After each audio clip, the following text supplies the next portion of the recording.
ষষ্ঠীতে মায়ের মন্দিরে ছিল বস্ত্র বিতরণী অনুষ্ঠান, কিন্তু আমি একদমই ঠিক টাইমে পৌঁছতে পারিনি বিকজ অফ তোমরা তো জানোই রাস্তায় প্রচন্ড জ্যাম। আর তাছাড়া ষষ্ঠীর দিনটা আমাদের কলেজ ফ্রেন্ডরা মিলে মুভি দেখার প্ল্যান ছিল, আর সেই কারণেই আজকে আমাদের ডেস্টিনেশন ডায়মন্ড প্লাজা। আচ্ছা, আমি না ফার্স্ট টাইম এরকম পিঙ্ক ক্যাব দেখলাম যেটা নাকি ড্রাইভ করে শুধুমাত্র মেয়েরা। আমার বিষয়টা খুব ভালো লাগলো, তাই ক্যাপচার করলাম। তোমরা কখনো এরকম ক্যাব দেখেছো? যদি দেখে থাকো তাহলেও জানিও, না দেখে থাকলেও জানিও। তো এইটা সুরভি ঘুরতে গিয়েছিল রিসেন্টলি, তাই আমাদের জন্য নিয়ে এসেছে ফ্রিজ ম্যাগনেট। তো আশা করি বুঝে গেছো আমরা গিয়েছিলাম রক্তবীজ 2 দেখতে, আর সিনেমাটা আমার ভীষণই অ্যাভারেজ লেগেছে।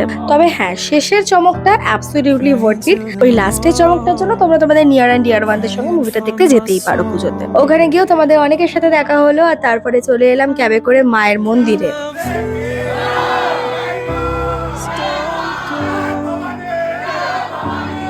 মাকে যখনই দেখি তখনই নতুন করে যেন প্রেমে পড়ে যাই, এত অপূর্ব সুন্দর লাগছে দেখতে আজকে মাকে।